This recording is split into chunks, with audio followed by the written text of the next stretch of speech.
শুনেন আসলে একটা ইস্যু হচ্ছে কি যে পার্লামেন্টের মানে যে ব্যবস্থা, এই ব্যবস্থার যে সরকার, এখানে কে মন্ত্রী হবে কে মন্ত্রী হবে না, কে বাদ পড়বে, কে টিকে থাকবে, কে একাধিক মন্ত্রণালয় পাবে, কে প্রতিমন্ত্রী হবে, এগুলো সব কিছুই আসলে নির্ভর করে প্রধানমন্ত্রী সিদ্ধান্ত নেন তার মন্ত্রিসভায় কে থাকবে কে থাকবে না। এটাই নিয়ম, সারা দুনিয়ারই এটা নিয়ম। তো এখানেও তারই কোনো ব্যত্যয় হয়নি। এখন প্রধানমন্ত্রী যিনি উনি দেশ চালান, তাই না? তো উনি যেভাবে দেখেন, উনি যা দেখেন এটা কিন্তু আমরা দেখি না, আমরা তো অনেক নিচে থেকে দেখি।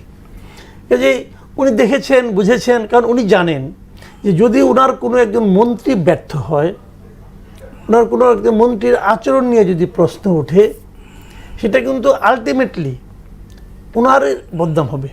আচ্ছা, ধরেন কোনো একজন মন্ত্রী, যেমন আমি উদাহরণ দিয়ে বলি, যেমন ধরেন আপনার এই যে এখন স্বরাষ্ট্রমন্ত্রী কিনা অনেক কথা হচ্ছে, আইন শৃঙ্খলা পরিস্থিতি নিয়ে অনেক কথা হচ্ছে, তথ্য মন্ত্রণালয়ে একজনকে বাদ দিয়ে একজনকে বসাইলেন, তথ্য মন্ত্রণালয়ে নিয়েও হয়তো অনেক কথা হবে। দুদিন পরে লোকে কিন্তু মনে করতে পারবে না যে জহিরুদ্দিন স্বপন কে ছিল।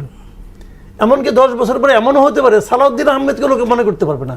আচ্ছা, কিন্তু তারেক রহমানের সরকার কি করছে না করছে, তারা কি সফল হয়েছে না ব্যর্থ হয়েছে, এটা কিন্তু আপনার মানুষের মন থেকে ভুলাইতেই পারবেন না। আচ্ছা, ঘটনা হচ্ছে এটা ভুলাইতে পারবেন না। কাজেই ওই মন্ত্রী অথবা ওই এমপি অথবা এমপিও না, একটা আঞ্চলিক নেতা যে হয়তো মানে অনেক সুনাম করছে, অনেক দুর্নাম করছে, অনেক কামাইছে, অনেক কিছু হতে পারে, এই সবগুলির দোষ গুণ ভালো মন্দ সব কিন্তু আলটিমেটলি যে যুক্ত হবে, জমা হবে তারেক রহমান সাহেবের অ্যাকাউন্টে। আচ্ছা, এটা হলো রিয়েলিটি, একদম রিয়েলিটি। এটা দেখেন যে আমরা একসময় বলি না যে ক্লিন হার্ট অপারেশন হয়েছিল, রাইট। তো ক্লিন হার্ট অপারেশনের লিডার কে ছিল কেউ জানে না, আপনি খুঁজে পাবেন না, বিএনপি লোককে জিজ্ঞাসা করেন তারা বলতে পারবে না। কিন্তু ক্লিন হার্টের বদনাম কিন্তু খালেদা জিয়াকে ভোগ করতেছে, তাই না? হিসাবটা কিন্তু ওভাবেই, যে কারণে যেহেতু উনি ঠিক করেন, উনি বসান, উনি ভাবেন যে কাকে নিলে পরে আমার সুবিধা হবে, কাকে নিলে আমার সুবিধা হবে না। আমরা যাকে মন্দ মনে করি হয়তো 2 দিন পরে দেখা যাবে তারই নেওয়াটাই ভালো হয়েছে, এটা উনি বুঝবেন। কিন্তু উনি যে বুঝবেন এইটা যদি উনি মনে রাখেন যে যা কিছুই হচ্ছে এই দায়টা কিন্তু আলটিমেটলি আমার উপরে আসতেছে। আমি একজন মন্ত্রী নিয়োগ করলাম, সে দায়িত্ব নেওয়ার পর থেকে আজান দিয়ে শুরু করলো খাওয়া, সে হয়তো মাল কামাই একসময় চলে যাবে, কিন্তু এই দায়টা আমার উপরে থাকবে দীর্ঘদিন। উনি যদি এভাবে ভাবেন তাহলে আমার ধারণা যে ভুলের সম্ভাবনা একটু। আমি বলছিলাম যে এই যে রদবদলটা হলো, এটিকে আপনি কিভাবে মূল্যায়ন করবেন আপনার দৃষ্টিতে? গোটা আমি আগে বলেছি এটা আমি বুঝবো না, তারপর যখন আপনি জানতে যাচ্ছেন তখন বলি কি করার। আপনিও নাসরবান্দা আমার কাছ থেকে জবাব নিয়েই ছাড়বেন। শোনেন, জহিরুদ্দিন স্বপনের পরিবর্তনটা আমার পছন্দ হয় নাই। আচ্ছা, আমি এই জহিরুদ্দিন স্বপনকে, আন্দালুর রহমান পার্থকে খুব মোটামুটি অনেক দিন ধরে চিনি, জানি, ওনাদের সম্পর্কে আমার একটা ধারণা আছে। জহিরুদ্দিন স্বপন খুবই মানে চমৎকার মানুষ, দীর্ঘদিন বাম রাজনীতি করতেন, এবং মানে আমি তো মিডিয়ার লোক, মিডিয়াতে ওনার অবস্থান খুব ভালো। মিডিয়াতে ওনার চলো ওনাকে সরিয়ে দেওয়াতে মিডিয়াতে যে খুব একটা মানে ধন্য রব পড়ে গেছে এটা আমার কাছে মনে হয় না। আমি নিজে যদিও এখন সরাসরি কোনো পত্রিকার সঙ্গে নাই, কোনো টিভির সঙ্গে নাই, কিন্তু আমার যোগাযোগ সারাদিন এদের সঙ্গেই হয়। দিনে যদি 10টা ফোনে আমি আলাপ করি, 10 জনের মধ্যে 8 জনই হলো আমার পুরনো কলিগ অথবা কোনো পত্রিকার কোনো টেলিভিশনের সিনিয়র পর্যায়ের লোকজন, এদের সঙ্গে আলাপ করি। তো এরা সবাই অবাক হয়েছে। আচ্ছা, সবাই অবাক হয়েছে, এবং জহিরুদ্দিন স্বপন এদের সবার কাছে এক গ্রহণযোগ্য লোক ছিলেন। এখন আমার বিবেচনা, তাহলে ওনাকে সরানো হলো কেন? তাহলে এমন হতে পারে ওই মন্ত্রণালয়ে তো অনেক কুতুব কিন্তু অনেক। আচ্ছা বলুন তো, তথ্য মন্ত্রণালয়ের কাজটা কি রে ভাই? তথ্য মন্ত্রণালয় কি বিশাল কোনো মিনিস্ট্রি? এটা কি অনেক কাজ না? তাহলে এখানে এত কুতুব কেন? কিন্তু সাংবাদিকদের মেইনটেইন করা, এটা তো সাংবাদিক মেইনটেইন করা কি আছে? সাংবাদিক কারো দ্বারা মেইনটেইনড হয়? আচ্ছা, সাংবাদিকদের নিয়ন্ত্রণ কেউ পৃথিবীর করতে পারে না, বাংলাদেশে না বিদেশে পারে না। সুসম্পর্ক সুসম্পর্ক তো সাংবাদিক তথ্যমন্ত্রীর সঙ্গে রাখে না, সাংবাদিকরা বিভিন্ন মন্ত্রণালয়ের সঙ্গে সুসম্পর্ক রাখে। যারা সুসম্পর্ক রাখার, যারা এই সুসম্পর্ককে ব্যবহার করে জীবনে কিছু করতে চায়, তারা বিভিন্ন মন্ত্রণালয়কে সুসম্পর্ক রাখে। আচ্ছা, তারা ওই তথ্য মন্ত্রণালয়কে মানে এই মন্ত্রণালয়টার প্রয়োজন। এটা আসলে আমি আপনি আমেরিকায় দেখেন তো একটা তথ্য মন্ত্রণালয় আছে কিনা? আমেরিকায় 15টা মিনিস্ট্রি আছে। আমেরিকায় 15টা মিনিস্ট্রি, দেখেন তো কোনো ইনফরমেশন মিনিস্ট্রি বলতে কোনো মিনিস্ট্রি আছে কিনা? নাই তো। আচ্ছা, এইটা খুব একটা ইম্পর্টেন্ট মিনিস্ট্রি না আসলে। আমাদের একটা বিটিভি আছে, এই তথ্য মন্ত্রণালয়ের মূল কাজ হলো বিটিভিকে দেখা, বিটিভির একটা শ্বেত হস্তি আচ্ছা, খায় সেখানে অনেক, একজন ডিজি কিন্তু দেয় না কিছুই, বিটিভিকে পালে, এছাড়া আর কোনো কাজ তো আমি দেখি না। আর এফডিসি যেখানে সিনেমা হয় কিনা সন্দেহ, এফডিসি ওই অর্থমন্ত্রীর আন্ডারে কিনা আমি শিওর না, নাকি সংস্কৃতি মন্ত্রীর আন্ডারে বলতে পারবো না, এফডিসি যাই হোক। আর কি পত্রিকাগুলি সে কি করবে, পত্রিকাগুলিকে সরকারি বিজ্ঞাপন দেয়, টিভির সঙ্গে কোনো সম্পর্কই নেই। আচ্ছা, টিভির সঙ্গে বলেন কি সম্পর্ক আছে, বেসরকারি টিভির সঙ্গে কি সম্পর্ক, কোনো সম্পর্ক নেই। কাজে এটা আহামরি কোনো মন্ত্রণালয় না, কিন্তু এর মাতবর অনেক, কুতুব অনেক, একজন মন্ত্রী, একজন প্রতিমন্ত্রী, একজন উপদেষ্টা, আরেকজন উপদেষ্টা, এই 4 জন ওঝা আছে এখন। জি, ধন্যবাদ আপনাকে। আমরা একটু জাইনুল আবেদিন মেজবা আপনাকে শুনতে চাই। এই রদবদল নিয়ে আমরা বাইরে থেকে যেটা দেখেছি গত 6 মাসের পর্যালোচনা যদি বলি, আমরা প্রচুর আলোচনা এবং গণমাধ্যমের সংবাদ দেখেছি বিদ্যুৎ মন্ত্রীকে নিয়ে, জ্বালানি মন্ত্রীকে নিয়ে, আমরা দেখেছি স্বাস্থ্য খাতের হামে শিশুদের মৃত্যু, আমরা দেখেছি শিক্ষামন্ত্রীকে নিয়ে বা একজন প্রতিমন্ত্রীকে শাহ আলম সাহেব তাকে নিয়ে অনেক বেতনটা দেখেছি। এদের আমরা দেখেছি তারা বহাল জায়গায় রয়েছেন। এই জায়গা কি মানে সরকার আরও সময় দিতে চায় বা তাদের মানে কোনো ত্রুটি পায়নি, না কি কারণে মূলত এই উদ্যোগগুলো নেওয়া হয়? যদি সরকারের জায়গা থেকে আপনি বলতেন, সরকার দলীয় রাজনীতি করেন। আসলে একটা সরকার, যিনি সরকার প্রধান থাকেন, প্রাইম মিনিস্টার, তাকে দুই দিকে ভালো মন্দটা তার উপরে পড়ে।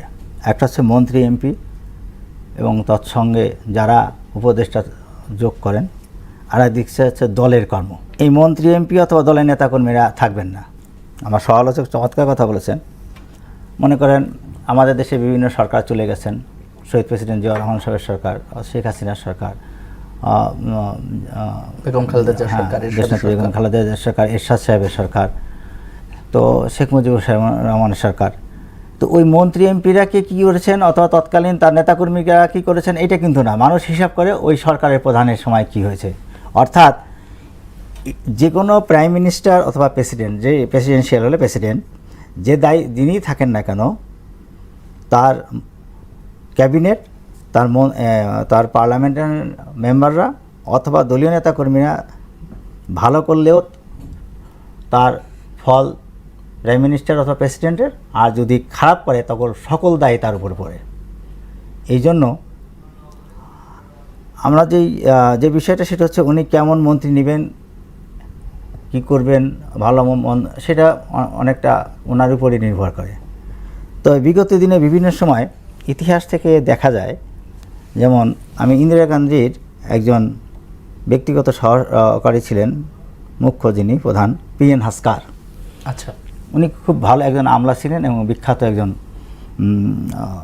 আপনার যাকে বলা হয় আন্তর্জাতিক বিষয়ে তার ভালো একটা যোগাযোগ ছিল, কূটনীতিক ছিলেন। ওনাকে সরাই দেওয়ার পরে ইন্দিরা গান্ধী কিন্তু বহুতবার হোঁচট খেয়েছে। এই যে এই কথাই বললাম যে আপনি রাজীব গান্ধীও তার অনেক ক্ষেত্রে তার ভালো বন্ধু, ভালো এমপি তৈরি করতে ব্যর্থ হয়েছেন। এবং ইন্দিরা গান্ধীর উপরে একটা সুন্দর একটা বই আছে তার জীবনে, দ্য প্রাইম মিনিস্টার্স ম্যান। আচ্ছা, এটা একটা বই আছে এবং এই বইটা দ্য প্রাইম মিনিস্টার ম্যান, এইটা পড়লে বোঝা যাবে যে ইন্দিরা গান্ধী তার পিতা জওহরলাল নেহেরু থেকে কত দূরত্বে ছিলেন। মানে তার যে প্রজ্ঞা, তারপরে তার মৃত্যুর সময় শুধুমাত্র একটা বাড়ি রেখে যান নাই। ইন্দিরা গান্ধী কিন্তু জওহরলাল নেহেরু যখন মারা গেছেন তখন ইন্দিরা গান্ধী তার বাবার বাড়িতে 6 মাসের জন্য ছিলেন, পরে এমপি না হওয়া পর্যন্ত, পরে ছোট্ট একটা কক্ষ পান। আমি এই জন্য বললাম যে আমি একটা দল করব, অবশ্যই দলে, কিন্তু আমরা যখন কথা বলবো তখন বাস্তব কথাগুলোই বলবো। সেটা হচ্ছে এই জায়গাটায় ধরেন যেহেতু আপনারা দুজনেই আলোচনা করলেন যে ক্রেডিট বা ডিসক্রেডিট প্রধানমন্ত্রী বা সরকার প্রধানের উপরে যায়, তো তিনিও তো ভুল করতে পারেন, সেটি তো আপনারা যারা আলোচক, চাপ সৃষ্টিকারী গোষ্ঠী হিসেবে বিবেচিত, তারা তো আলোচনা করে ধরিয়েও দিতে পারেন। না, এটা উনি শুধু আমাদের না, ওনারা তো পত্রপত্রিকা দেখার জন্য, পড়ার জন্য লোক আছেন, যাদেরই নিয়োগ দিয়েছেন তারা কতটুকু, উনি তো ওনার ভালো বুঝিয়ে দিয়েছেন অথবা ওনার যারা সাথে আছেন। এখন এতে জনগণ কতটুকু খাবে অথবা জনগণের কাছে কতটুকু গ্রহণযোগ্য, কোনো গ্রহণযোগ্য না, এটা ওনার যারা আছেন তাদেরকে দেখতে হবে। আমি দল করি, আমার কারোর প্রতি একটু রাগ অনুরাগ থাকতেই পারে, আবার আমার একটু চাওয়াও থাকতে পারে, কিন্তু যারা সাধারণ পত্রপত্রিকায় সাধারণ মানুষ পত্রপত্রিকায় যারা লিখেন, যারা অনেকেই পত্রপত্রিকা যত চেষ্টাই করুক, এক পর্যায়ে যে পক্ষই আমরা বলি, হলুদ সাংবাদিকতা বলি অথবা যে সাংবাদিকতা বলি, এক পর্যায়ে এসে কিন্তু বাস্তব কথাটা চলে আসে, লিখতে হয়। আর সেই লেখাটাকে যদি সরকার একটু, বিশেষ করে সরকার প্রধান যদি একটু অন্ততপক্ষে একটু আমলে নেন, তাহলে সেটা হচ্ছে ভালো। আর যদি এমন হয়, যেমন আমাদের একটা কথা বলতে হয় যে আমাদের আওয়ামী লীগের শেখ হাসিনা ছিলেন হাসানুল হক ইনু, উনি কিন্তু এই তথ্যমন্ত্রী ও বিভিন্ন দায়িত্বে উনি কিন্তু শেখ হাসিনার এই বক্তব্য দিয়ে পচাই সেরে দিছে। যত রকম বক্তব্য ফাওয়া ফাজলামে বক্তব্য দেওয়া দরকার ছিল সেটা দিছে। একজন মিনিস্টারকে অত্যন্ত ধীর সম্পন্ন এবং কম কথা বলা একটা দায়িত্ব, কারণ কাজ মানে গভীর জলের শব্দ কম থাকে, শব্দ কম হয়, আর যদি ছোট কুয়া হয় তার শব্দ বেশি থাকে। তেমনিভাবে যিনি মিনিস্টার হবেন, যিনি এমপি হবেন অথবা যিনি প্রাইম মিনিস্টারের কাছে কাজ করার সুযোগ পাবেন, তাকে অনেক কাজ থাকে, এত কথা বলার সুযোগ নেই। সারা দেশের একটা মন্ত্রী, বর্তমান সরকারেরও কারোর মধ্যে আপনি এই প্রবণতা দেখছেন কিনা, যেটা দুই চারজনের ভিতরে যে অতি কথন নাই তা তো না। অতি কথন তো আমরা দেখেছি, আমি কারোর নাম উল্লেখ করতে চাই না, কিন্তু সেই অতি কথন তো আমাদের দলেরও ক্ষতি করতেছে, সরকারেরও ক্ষতি হচ্ছে। আমি যে না একেবারেই বলবো যে না অতি কথন নাই তাই না, যার সাবজেক্ট না সে কথা বলতে পারবে না। যেমন যিনি পররাষ্ট্র বিষয়ে, তিনি পররাষ্ট্র বিষয়ে কথা বলেন, তিনি যদি এখন স্বরাষ্ট্রের বিষয়ে কথা বলেন অথবা ওই যে আপনার খাদ্য অথবা বাণিজ্যের বিষয়ে কথা বলেন, তাহলে তো সেটা গ্রহণযোগ্য নয়। এবং কথাটা ওই যে আমি আগে একবার বললাম যে ওনাকে মেপে, সবাইকেই মেপে কথা বলতে হবে। কারণ প্রাইম মিনিস্টার কিন্তু অনেক কম কথা বলেন, এবং ওনার মা শ্রদ্ধেয় বেগম খালেদা জিয়ার ওরকম ছিলেন। তো এখন ওনার যে মন্ত্রিসভা আছে, তাদের কাকে আনবেন, কাকে দিয়ে উনি দেশ চালাবেন, সেটা উনি ভালো বুঝবেন। কারণ হচ্ছে শেষ পর্যন্ত ওনাকেই এই দায় ভার অথবা সুফল অথবা ফসল এটা ওনার কাছেই যাবে।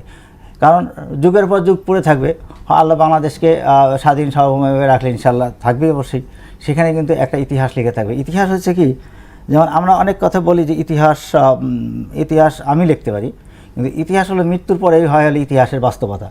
যেমন বেগম খালেদা জিয়া নিয়ে বেঁচে থাকতে অনেক কথা হয়েছে, ভালো মন্দ সব কিছুই, কিন্তু উনি যখন মারা গেছেন তখন দেখা গেছে যে একজন সার্বজনীন ব্যক্তি হিসেবে মারা গেছেন।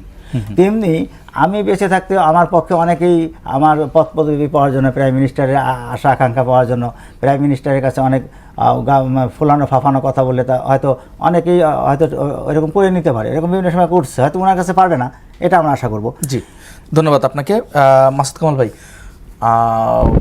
সম্প্রতি আমরা নতুন আরও একজন পররাষ্ট্র প্রতিমন্ত্রী পেয়েছি, টেকনোক্র্যাটে। তিনি আন্তর্জাতিক মানুষ, যুক্তরাজ্যের নাগরিকত্ব রয়েছে তার, এবং তিনি যুক্তরাজ্যে লেবার পার্টির সরাসরি রাজনীতিতে যুক্ত ছিলেন। আমার প্রশ্ন হলো, আমরা অন্তর্বর্তীকালীন সরকারের সময় দেখেছি এই বিএনপি বিদেশি নাগরিকদের উপদেষ্টা পরিষদে রাখার যে বিরোধিতা করেছে, বা আপনারাও করেছেন নানা সময়, আপনিও করেছেন আমি দেখেছি।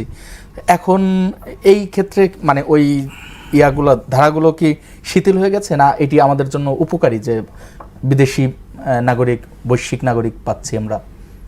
দেখেন, বিএনপি খুব একটা প্রতিবাদ করেছে এমনটি আমি দেখিনি, বাট আমরা অনেকে করেছি। আমি নিজে ব্যক্তিগতভাবে আমি নিজে ব্যক্তিগতভাবে এটা খুবই বিরোধী।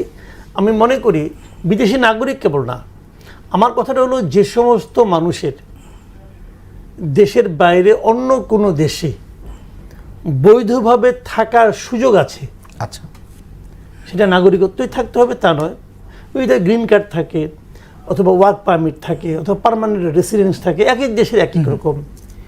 যাদের বিদেশে বৈধভাবে থাকার সুযোগ আছে তাদেরকে এই দেশে নীতি নির্ধারণে কোনো দায়িত্ব দেওয়া উচিত নয়। আচ্ছা, এটা আমি মানে একদম হৃদয় থেকে উপলব্ধি করি। এবং আমার বিবেচনা এরা যে দেশপ্রেমিক না তা কিন্তু আমি বলছি না, এরাও দেশপ্রেমিক হতে পারে। যারা বিদেশে থাকে, বিদেশি নাগরিক, আমার নিজেরই আপন ভাইরা, 2 ভাই আমার বিদেশের নাগরিক, আমার আপন ভাই আমেরিকার নাগরিক। তারা কি দেশকে আমার চেয়ে কম ভালোবাসে? তা কিন্তু আমি মনে করি না। তারা আমার দেশকে ভালোবাসে, তারা দেশের জন্য ধরনের কন্ট্রিবিউশনও আছে, আমি সবই মানি। কিন্তু রিস্কটা হলো এখানে যে তারা যখন এখানে বিপদ দেখে তখন তারা ওখানে চলে যায়।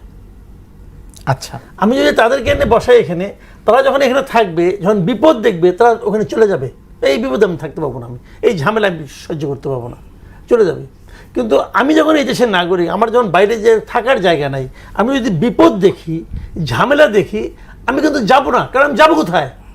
তখন আমি করবো কি, সেই বিপদ থেকে বাঁচার চেষ্টা করব, আমি বিপদকে প্রতিহত করার চেষ্টা করব। এই চেষ্টাটা ওরা করবে না, কারণ ওরা কেন করতে যাবে? ওরা তো আছে জায়গা, একটা জায়গা। আবার ধরেন আমি যদি চোর হই, আমি টাকাটা, যেহেতু আমার বাইরে থাকার ব্যবস্থা আছে, আমি টাকাটা বাইরে পাঠিয়ে দেবো। আচ্ছা, কিন্তু আমি যদি দেশের, আমি যদি বাইরে নাগরিক না হই, আমি যদি চোর হই, তাহলে টাকাটা বাইরে পাঠানোর আগে কিন্তু আমার থাকার ব্যবস্থা করতে হবে, অথবা আমার ফ্যামিলি কিন্তু পাঠাইতে হবে, হবে না? কাজে এই অনেকগুলো কারণ আছে, যে কারণে দেখেন আওয়ামী লীগের, দেখেন এত এত চোর, অনেক চোর ছিল তো দলে, ছিল না? মন্ত্রীরা ছিল, কেন্দ্রীয় নেতারা ছিল, তারা কিন্তু দেখেন কিছুই করতে হয়নি তাদের, জাস্ট একটা টিকিট কাটছে, চলে গেছে। আপনি কি টিকিট কাটে কালকে আপনি কি যাইতে পারবেন? পারবেন না তো, কারণ আপনাদের গ্রিন কার্ড নাই, আপনাদের সিটিজেনশিপ নাই, আপনি কানাডাও যাইতে পারবেন না, আপনি মালয়েশিয়াও যাইতে পারবেন না, আপনাকে 15-20 দিনের জন্য ওয়েট করতে হবে, জন্য, পাসপোর্টের জন্য। তো যে কারণে ওদের এই ব্যবস্থাটা যখন থাকে, তখন তাদের এই দেশের কোনো নীতি নির্ধারণী পর্যায়ে থাকা উচিত না। দেখেন আমি একটা উদাহরণ বলি, ভারতে কিন্তু দ্বৈত নাগরিকত্বকেই তারা স্বীকার করে না। হ্যাঁ, আপনি যদি অন্য কোনো দেশের নাগরিকত্ব নেন, তাহলে ওরা বলবে, তাহলে তোদের আলাদা একটা দিয়ে দেয়, উপাধি দেয়, হলো NRI, নন রেসিডেন্স ইন্ডিয়ান। তুমি এই দেশে ইনভেস্ট করতে পারবা, কোনো সমস্যা নাই, তুমি এই দেশের সবই করতে পারবা, কিন্তু তুমি এই দেশের সরকারের পার্ট হইতে পারবে না, তুমি এই দেশে ভোট দিতে পারবে না। কথা সিম্পল। কিন্তু আপনি বিদেশে যান, প্রবাসী হন, কোনো আপত্তি নাই, ওয়ার্ক পারমিট নিয়ে বিদেশে যান, চাকরি করেন, দেশে রেমিটেন্স পাঠান, কোনো আপত্তি নাই, দেশের সেবা করেন, আবার দেশে চলে আসবেন, তাও কোনো সমস্যা নাই। কিন্তু যখনই আপনি ওই দেশের রেসিডেন্স হয়ে যাবেন, যখনই আপনি ওই দেশের নাগরিক হয়ে যাবেন, যে কোনো দেশে, পৃথিবীর যে কোনো দেশে যখন আপনি নাগরিকত্ব গ্রহণ করবেন, তখন কিন্তু আপনি ওই দেশের প্রতি আপনার আনুগত্য প্রকাশ করতে হবে অফিসিয়ালি। তাহলে তখন আপনি কোন দেশের নাগরিক, আপনি কোন দেশের প্রতি অনুগত থাকবেন আপনি বলেন? তখন কিন্তু একটা কনফ্লিক্ট অফ ইন্টারেস্ট হবে, এটা ঠিক না। আমি আগের গভর্নমেন্টের আমলে এটা বারবার বলেছি, আমি এই লক্ষ্য করছি, সেই লোকগুলিকে ওনারা জায়গা দিচ্ছেন। যেমন একটা উদাহরণ দিয়ে বলি, আপনি এই মিস্টার আশিক চৌধুরী, ওনাকে প্রতিমন্ত্রী পর্যায়ে আগের গভর্নমেন্টে রাখছে, এই গভর্নমেন্টে রাখতেছে। কি এমন মধু যে লোকটার মধ্যে আছে এখন আমি জানি না, সে বিরাট চেয়ারম্যান হয়েছে, এ পর্যন্ত কোনো বিনিয়োগ সে আনতে পারছে? কোন বিনিয়োগ দেখান, একটা বিনিয়োগ কি আনছে সে? চেষ্টা করছেন। এবং এই দেশে যারা বড় বড় ব্যবসায়ী আছে, জিজ্ঞাসা করে দেখেন তো ওনার কি পারফরমেন্স। ওনার কিন্তু সব আতঙ্কে থাকে যে এই লোকটা তো কোনো কাজে না, খেলে আওলা বাজায়, কিন্তু চালিয়াত টাইপের লোক, মানে কথা খুব ভালো বলে, কথা খুব গুছিয়ে বলতে পারে, কথা গুছিয়ে বলে কাউকে কাউকে মুগ্ধ করে ফেলেছে। ওই মুগ্ধতার কারণে ওনার খেলে প্রমোশনই হচ্ছে। এই লোকটা ব্রিটিশ সিটিজেন, এই লোকটা স্টিল ব্রিটিশ সিটিজেন। হ্যাঁ, তাহলে আপনি তাকে আপনি কেন দিয়েছেন? আমার দেশের লোক নাই, যদি সে এমন দেখাইতো যে বিশাল কিছু দেখাই ফেলাইছে, তাহলে মানতাম। কি দেখাইছে সে বলেন আপনি আমাকে? খলিলুর রহমান সাহেব, ডক্টর খলিলুর রহমান সাহেব, ওনার নামে মানে স্ক্যান্ডাল ছাড়া আর কিছু নাই, ভালো কিছু নাই। উনি দীর্ঘদিন আমেরিকা ছিলেন, দীর্ঘদিন। এখানে এসে নিয়ে ওই ইউনিসেফ সরকারের নিরাপত্তা উপদেষ্টা হওয়ার আগ পর্যন্ত উনি আমেরিকা ছিলেন। উনি দাবি করার জন্য আমেরিকার সিটিজেন না, তাহলে উনি এই 25-26 বছরে আমেরিকা থাকলেন কিভাবে? অবৈধভাবে ছিলেন? বলেন আপনি কিভাবে থাকলেন? উনি বলুক, জিনিসটা ব্যাখ্যা করুক। উনি ব্যাখ্যা করেন না। ওনাকে তো আমার মনে হয় যে গ্রামে একটা প্রবাদ আছে যে সুই হয়ে ঢুইকা ফাল হয়ে বাইরে যায়। আচ্ছা, উনি হলেন সেই লোক। আচ্ছা, ছোট করে ঢুকেন, মোটামুটি তার কাজ কাম সারেন। প্রথমে কিন্তু ঢুকছিল রোহিঙ্গা বিষয়ে হাই রিপ্রেজেন্টেটিভ হয়ে, একটা রোহিঙ্গাকে ফেরত পাঠাতে পারছে, একটা রোহিঙ্গাকে ফেরত পাঠানোর ব্যাপারে উনি কোনো ভূমিকা রাখতে পারছে? একটা দেখেন আপনি, এই কাজটা সে করছে, বিশাল কাজ। কোনো যোগ্যতা নাই, মানে যোগ্যতা নাই মানে কি, কোনো সাফল্য নাই।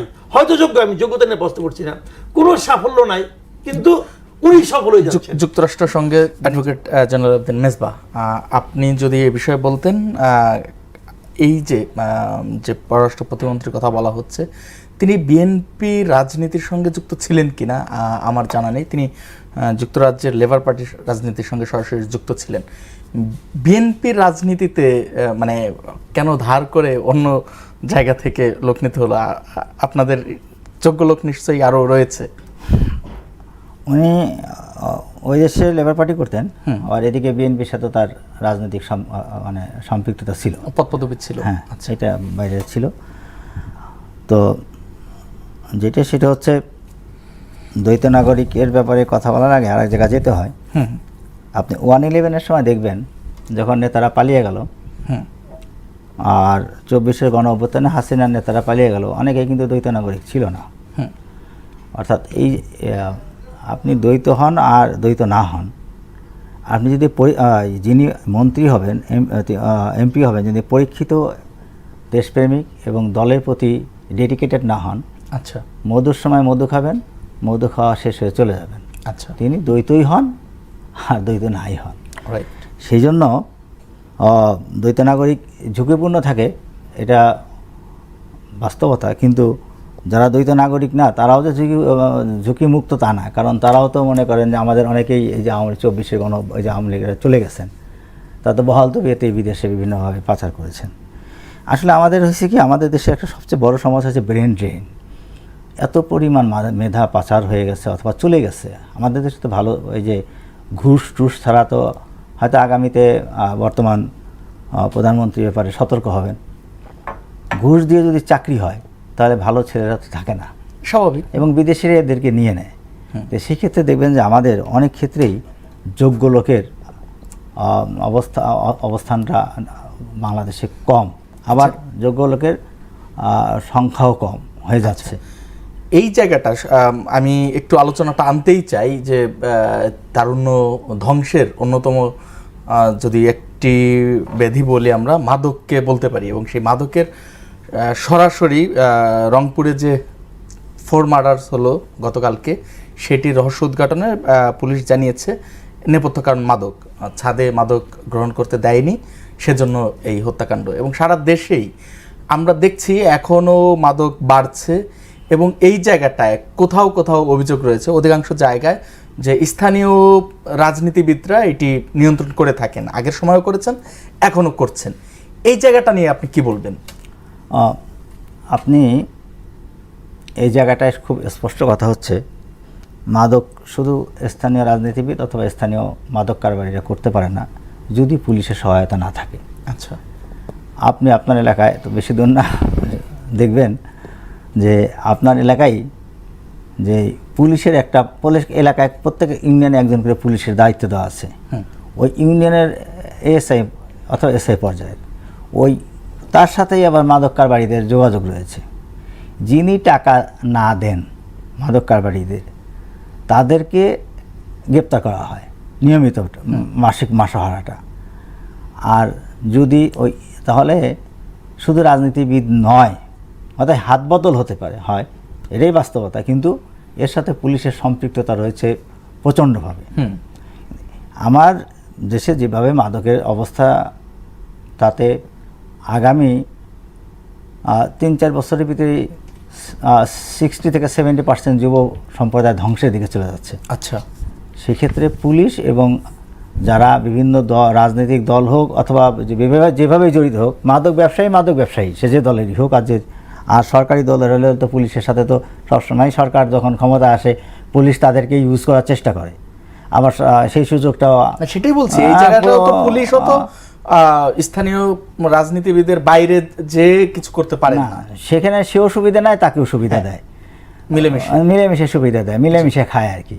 তো এই ক্ষেত্রে সরকার প্রত্যেকটা রাজনৈতিক দলকেও সতর্ক হতে হবে যে তার নেতাকর্মীরা কী করতেছে, মাঠ পর্যায়ে খবর রাখতে হবে। আচ্ছা, শুধু ক্ষমতায় থাকে সুন্দরভাবে থাকলে ওইখানে হয়তো আপনার মিনিস্টাররা ভালো আছে, পুলিশ সাথে গার্ড দিচ্ছে, যে মিনিস্টার যে আজকে পুলিশ গার্ড দিচ্ছে 2 মাস পরে যে ওই মিনিস্টারে পুলিশ বেঁধে টানতে নিয়ে যাবে না, এমন তো না। আমরা তো দেখেছি 1/11-এর সময় 2জন প্রাইম মিনিস্টারের গ্রেপ্তার দেখেছি, ম্যাডামকেও যখন নিয়ে আসে। এবং শেখ হাসিনার গ্রেপ্তারটা ছিল খুবই বিপজ্জনক গ্রেপ্তার। আমার মনে আছে যে পুলিশ কীভাবে টানতে নামাইছে।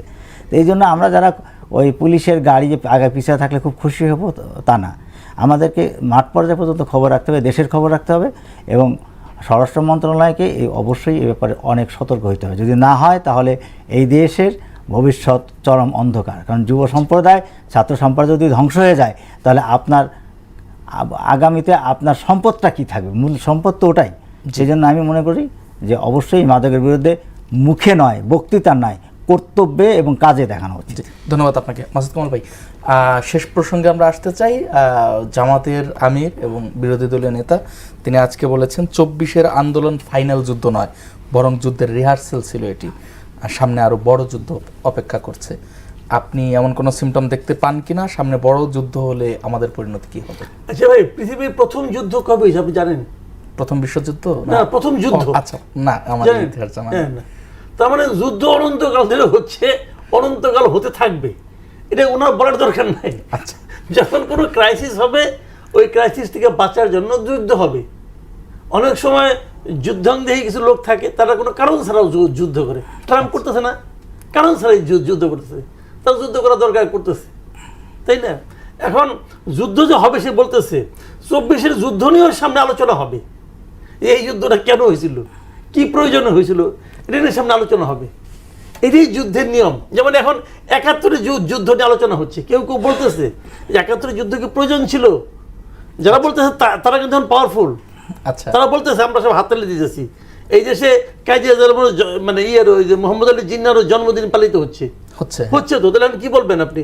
হচ্ছে, প্রচুর বই বিক্রি হচ্ছে। কাজে অনেক কিছুই হবে, কাজে ওনার হুঙ্কারের কোনো দরকার নাই। আর আগামী যুদ্ধ হলে সেই যুদ্ধে উনি কোথায় থাকবেন এটা উনি বলতে পারেন না। ভবিষ্যৎ সম্পর্কে উনিও জানেন না কিছু। আচ্ছা, কে জানে ওনার ওই যুদ্ধে ওনার কি অবস্থান হবে। কাজে হুঙ্কারের দরকার নেই। কথাটা হলো কি জানেন, যুদ্ধের হুমকি, যুদ্ধ কর্ম, তোমার মাইরে আলামো কেটে আলামো, এগুলি কইয়া ভাই কোনো লাভ নেই। কোয়েশ্চেনটা হলো দেশটাকে কিভাবে ঐক্যবদ্ধ করবেন, জাতিকে কিভাবে সমৃদ্ধ করবেন, দেশটাকে কিভাবে সামনের দিকে অগ্রসর করবেন, এগুলি নিয়ে ভাবেন। যুদ্ধের মাধ্যমে জাতি অগ্রসর হয় না, যুদ্ধের মাধ্যমে জাতি বিভক্ত হয়। জাতিকে আর বিভক্ত করেন না। এই বিভক্তির কাজ শেখ হাসিনা শুরু করছিল। শেখ হাসিনা জামাতে নিষিদ্ধ করছিল। শেখ হাসিনা বিএনপিকে কি সন্ত্রাসী দল হিসেবেও চিহ্নিত করার চেষ্টা করছিল, করে করে জাতিটাকে এমন বিভক্ত করছিল যে প্রয়োজনের সময় তার পক্ষে জাতি আর দাঁড়ায় নাই। কাজেই ওই লাইনে যায়েন না, জাতিটাকে ঐক্যবদ্ধ করেন। এবং আমি লক্ষ্য করতেছি যে 14 বছরে এই আওয়ামী লীগ সরকার জাতিকে যতটুকু বিভক্ত করছে, 18 মাসে ইউনূস সরকার তার চেয়ে বেশি বিভক্ত করছে। ইউনূস সরকারের সেই মহান বিভক্তিকে আর টাইনে নিয়ে সামনে যায়েন না। আমি আতঙ্কিত এই কারণে, দেখেন আমরা একজন প্রেসিডেন্ট পাইলাম, খুব ভালো একজন প্রেসিডেন্ট পাইছি, খুব ভদ্রলোক, সবার কাছে গ্রহণযোগ্য প্রেসিডেন্ট পাইছি। সেই প্রেসিডেন্টের শপথ অনুষ্ঠানে আবার সেই ইউনূস তার দলবল নিয়ে যায় কিন্তু হাজির হয়েছে। না, দাওয়াত পেতে পারেন না তিনি অন্তর্বর্তীকালীন ভাই, সরকারের। দাওয়াত না পেলে গেছে সেটাই তো আমি তো এই জন্যই বলতেছি। হ্যাঁ, উনি তো দাওয়াত পেয়েছে। হ্যাঁ। যে সাবেক কোন প্রেসিডেন্ট দাওয়াত পেয়েছে? সাবেক প্রেসিডেন্ট তো বিতর্কিত সরকারের। তাহলে তাকে 6 মাস রাখলেন কেন? তার কাছে শপথ নিলেন কেন নিলেন? আপনি এই দেশে, আমি চ্যালেঞ্জ দিয়ে বলতেছি, আজকে আপনি একটা জরিপ করেন, এই দেশে মানুষকে জিজ্ঞাসা করেন কে বেশি বিতর্কিত, ডক্টর ইউনূস অথবা জীবিত থাকা সাবেক যে কোনো প্রেসিডেন্ট? জীবিত কে কে আছে? মনে করেন আপনার হামিদ সাহেব আছেন, হ্যাঁ, তারপরে আপনার শাহাবুদ্দিন সাহেব আছেন, শাহাবুদ্দিন চুপ্পু সাহেব আছেন। ওকে, শাহাবুদ্দিন চুপ্পু, হানিফ এবং হামিদ সাহেব, আব্দুল হামিদ এবং ডক্টর ইউনূস। দেখেন তো মানুষ কারে বেশি জনপ্রিয় বলে? অনেক কম নাম্বার পেয়ে ডক্টর ইউনূস থার্ড হবো। মাথায় রেখেন, এই পচা মাল নিয়ে যখন আপনি ঘুরবেন তোর লোকে কিন্তু আপনাকেও সেভাবে বিচার করবে। ধন্যবাদ আপনাকে জামিল আবেদিন মেজবা। আমরা শেষ পর্যায়ে চলে এসেছি, যদি আপনি এ প্রসঙ্গে কিছু বলতেন, যে যুদ্ধের প্রস্তুতি, জামাতের আমিরের বক্তব্য এবং সেই যুদ্ধ হলে আমাদের সাধারণ নাগরিকের। জামাতের আমির তো জামাত করেন বেশি দিন না, তার আগে অন্য দল করতেন, আর যে দল করতেন ওই দল খালি যুদ্ধ বলে আর কি, ওইটা হলো মুখের বুলি। আচ্ছা, জীবনে ওই নিজে কোনোদিন যুদ্ধে করছেন কি না, 71-ও যুদ্ধে যান নাই, 24-এ যুদ্ধে নিজেও যান নাই, ওনারা যারা করছে উনি গ্রেপ্তারও হন নাই। সেই জন্য জামাতের আমির সাহেবের এই বুলি একটি ইসলামী দলের মানায় না। কারণ আগামীতে কি হবে, উনি কি গণক? যদি ওনারা যদি বলে থাকেন যে উনি কি মারেফতের লোক, যে হ্যাঁ আমি মারেফতে দেখছি 7 বছর পর যুদ্ধ হবে, সেই যুদ্ধে জামাত জিতবে, এইটাই ইসলামের দৃষ্টিতে সম্পূর্ণ অবান্তর কথা।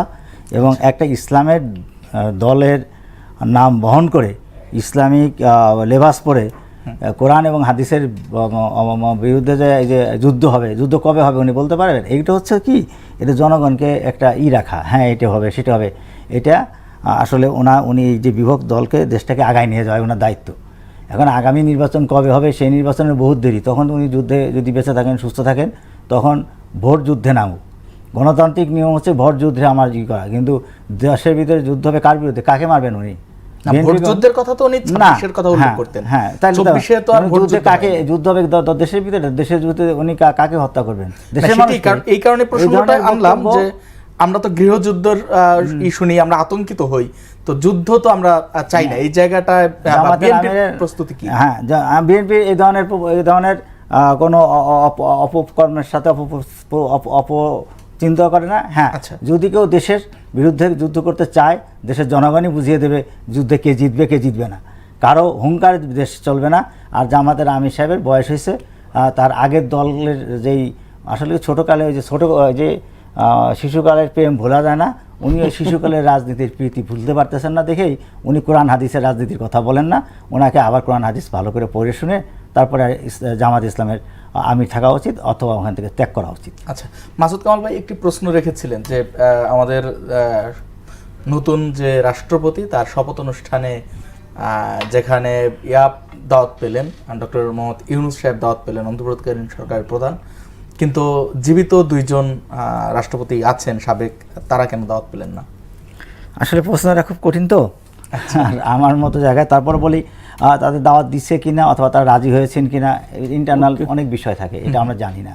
যেহেতু জানি না সেহেতু আমার এখানে কথা বলাটা, উত্তর দেওয়াটা খুবই জটিল, এবং এটা হয়তো আমাদের যারা উচ্চতর অবস্থায় আছেন তারাই বলতে পারবেন যে আসলে তারা আসতেই চান নাই, যে আওয়ামী লীগের রাষ্ট্রপতি আবার এখানে এসে হট্টগোল হবে না, সরকার আনেন নাই, এটা আসলে অন্যরাই বলতে পারবেন। আচ্ছা, আমরা শেষ প্রশ্নে চলে আসতে চাই, সেটি হলো জামাতের আমির যেমন বলছেন একটি যুদ্ধের কথা, অপরদিকে বর্তমান সরকারেরই অংশ একজন প্রতিমন্ত্রী নুরুল হক নূর, তিনি কয়েকদিন আগে আবার বলেছিলেন যে সর্বদলীয় ঐক্যমতের ভিত্তিতে জামাতকে নিষিদ্ধ করা দরকার।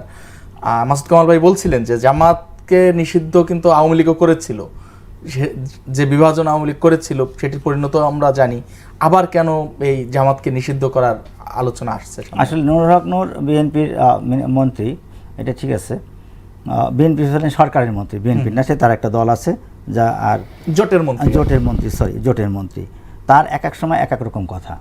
সে আমার জোটের মন্ত্রী হলে কিছু আসা যায় না। এই শেখ হাসিনাকে কখনো মা বলছেন, আবার কখনো শেখ হাসিনাকে গালাগালি করছেন, আবার কখনো বলছেন আমি আওয়ামী লীগ করি। তাদের কথাবার্তার কোনো দায় ঠিকঠাক নাই, এবং আমার মনে হয় এখনও তাদের ভোট কয় পার্সেন্ট আছে সেটাও জানি না, শুধু ক্ষমতার একটা পার্ট দরকার, যেভাবে হোক সেটুকু পাইছে। তবে এগুলো থেকে ছোট্ট একটা দল, তাদেরই কথাবার্তা, অবান্তর কথাবার্তা থেকে ঐক্যের পথে নিয়ে আসা উচিত, এবং সে যুদ্ধ করলে তো তার এলাকায় যুদ্ধ করা তার কঠিন হয়ে পড়বে। আর সে সারা বাংলাদেশে জামাতের সাথে অন্যের সাথে, আমাদের বিএনপি কারোর সাথে যুদ্ধ করতে চায় না। এখন ছোটোখাটো দলে যদি কারো যুদ্ধ করার খুব ইচ্ছা, খায়ের জমে থাকে, সে যে যুদ্ধ করুক। আমাদের দলের মন্ত্রী, জোটের মন্ত্রী আছে, সেটা অন্য জিনিস, কিন্তু যুদ্ধটা তাকেই করতে হবে, বিএনপি তার সাথে যুদ্ধ করতে যাবে না। না, জামাতকে নিষিদ্ধ করবার আলোচনা কি এটা জোটগত কোনো আলোচনা? না, বিএনপি প্রশ্নই আসে না, এই ধরনের কোনো আলোচনা তো নাই। এবং ওটা ওই যে নুরুল হক নুরু, যার এখন বর্তমান সেক্রেটারি নেই, উনি প্রেসিডেন্ট, উনি সেক্রেটারি, উনি ভালো জানেন। আচ্ছা, জি, ধন্যবাদ আপনাকে। মাসুদ কামাল ভাই, আপনি যদি এই প্রসঙ্গে একটু বলতেন যে আবার কেন নিষিদ্ধের আলোচনাটা আসছে? শুনেন, আমি একটা কথা বলি, এই যে বিএনপি বিএনপি দলটা মাঝে মাঝে বুঝি না, এরা 209টা প্রথম ভোটে পাইছে, তারপরে আরও পাইছে, এগুলো প্রায় টেনে 1/3 মানে আপনার একদম মানে 2/3 একাই পাইছে, কিন্তু তারপরে ভালোবাসা অথবা আগে কথা দিছিল, এই জন্য 2-1জনকে হয়তো মানে আপনার একটা ঐক্যবদ্ধ সরকার, জাতীয় সরকারের চেহারা ওনারা দিতে চান, এই জন্য হয়তো 2-1জনকে নিবে। কিন্তু তার মানে এক দলের একটা ভোট, তাও তাদের সমর্থন পেয়ে নির্বাচিত হয়েছে, তাকে নিয়ে মন্ত্রী বানাইতে হবো, এই যে মানসিকতাটা না, এটা আসলে কোনো কার্যকর কোনো কাজ না। দেখলাম তো সবাইকে বানাইছে মন্ত্রী, জুনায়েদ সাকিরে বানাইছে, নূরকে বানাইছে, আবার দেখলাম কালকে পার্থ বাকি ছিল তারাও বানাইছে। মানে এইগুলো কোনো মানে BNP government as a whole, এটা গভর্নমেন্ট, এই গভর্নমেন্টের জন্য বাড়তি কোনো মানে আপনার মাইলেজ দেয় না, বরঞ্চ এই সমস্ত লোকের উল্টাপাল্টা কথা হয় না, ওই যে আপনার বলে না যে মানে কুয়ার ব্যাংক সাগরে পড়লে যা হয় আর কি। আচ্ছা তো এরা কোনদিন জীবনে চিন্তা করছে আমি মন্ত্রী হমু? বলেন আপনি, চিন্তা মানে কোনদিন স্বপ্ন দেখছে যে মন্ত্রী হইতে পারি একদিন আমি? দেখে নাই তোর ভাই। আচ্ছা এখন হইয়া মন্ত্রী মাথা পুরা আওলা, আচ্ছা কি কয় কি না কয়। আরেকজনের রাশেদ খান, সেও দেখলাম জীবনে একজনও বিএনপি করার আগে কয় নাই, হঠাৎ করে ইলেকশনের সময় বিএনপি করলো এবং ইলেকশনে 3 নাম্বার হলো, হয়ে নিয়ে এখন সে আওয়ামী লীগে যেমন একজন ইনু আসিল আচ্ছা ওরকম বিএনপির হয়েছে রাশেদ খান। আচ্ছা হয়ে নিয়ে ইনু ছিল কিন্তু একসঙ্গে 2টা মন্ত্রী ছিল কিন্তু। হ্যাঁ। একদিকে ছিল সে মন্ত্রী, এই বলা হয় তাকে তথ্যমন্ত্রী। তথ্যমন্ত্রী, হ্যাঁ। আর আরেক দিকে তার মন্ত্রণালয় ছিল খালেদা জিয়া মন্ত্রী। ও আচ্ছা মানে খালেদা জিয়া গাল দেওয়ার জন্য সে ধন্যবাদ একদম তার আপনাকে। মন্ত্রী ছিল।